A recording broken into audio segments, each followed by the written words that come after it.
കർത്താവിൽ പ്രിയരെ, ഇന്ന് വലിയ നോമ്പിൽ 19-ാം ദിനം. ക്രിസ്തുവിലേക്കുള്ള ദൂരം എന്നതാണ് ഇന്നത്തെ ധ്യാനം.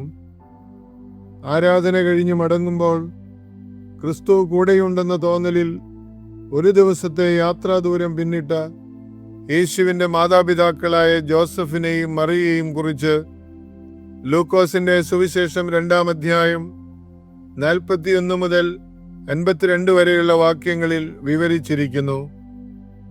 യേശുവിനെ കൂടാതെ അവർ ഒരു ദിവസത്തെ യാത്രാ ദൂരം പിന്നിട്ടു. ഒടുവിൽ അവൻ്റെ അസാന്നിധ്യം വെളിപ്പെട്ട് കിട്ടുമ്പോൾ മടക്കയാത്രയുടെ ആരംഭം. അങ്കലാപ്പിൻ്റെയും കണ്ണീരിൻ്റെയും പാതകൾ. ബന്ധുക്കളെയും ചാർച്ചക്കാരെയും കടന്ന് യേശു ഉണ്ടാവാനിടയുള്ള ദൈവാലയത്തിലേക്ക് അവരെത്തുകയാണ്. അവിടെ യേശുവിനെ കണ്ടെത്തുന്ന നിമിഷത്തെ വിളിക്കാവുന്ന പേരാണ് 3-ാം നാൾ. ക്രിസ്തുവിലേക്കോ ക്രിസ്തുവിൽ നിന്നോ യാത്ര ചെയ്യുന്നവർ തീർച്ചയായും തങ്ങളുടെ വഴികളിൽ ക്രിസ്തു സാന്നിധ്യം ഉറപ്പിക്കേണ്ടതുണ്ട്. അല്ലാത്ത പക്ഷം ക്രിസ്തു ദൈവാലയത്തിലും നാം നമ്മുടെ വഴികളിലും കുടുങ്ങിപ്പോകും. ക്രിസ്തു സാന്നിധ്യ അനുഭവം സാങ്കല്പികമായ ഒന്നല്ല, അത് തികച്ചും ജീവനുള്ള ഒരു യാഥാർത്ഥ്യമാണ്.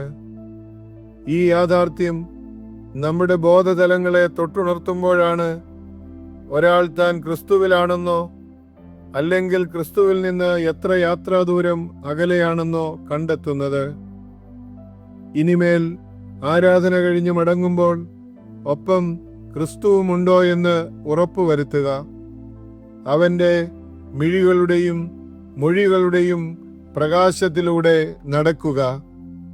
അപ്പോൾ അവനെ കൂടാതെയുള്ള യാത്രകൾ യഥാർത്ഥ ലക്ഷ്യത്തിൽ നമ്മെ എത്തിക്കില്ല എന്ന ബോധ്യത്താൽ നമ്മുടെ ഹൃദയങ്ങൾ പ്രകാശിതമാവും.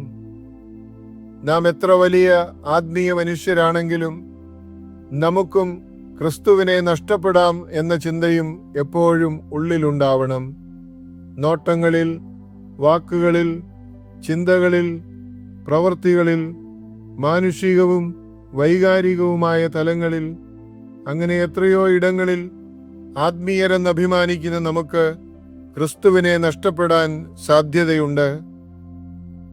ആയതിനാൽ ഈ വലിയ നോമ്പിൽ നമുക്കിപ്രകാരം പ്രാർത്ഥിക്കാം: ദൈവമേ, എൻ്റെ വഴികളിൽ നീയും നിന്റെ വഴികളിൽ ഞാനും ഉണ്ടാകുവാനും എൻ്റെ എല്ലാ യാത്രകളിലും നിന്റെ സാന്നിധ്യം ഉറപ്പുവരുത്തുവാനും എന്നെ അനുഗ്രഹിക്കണമേ.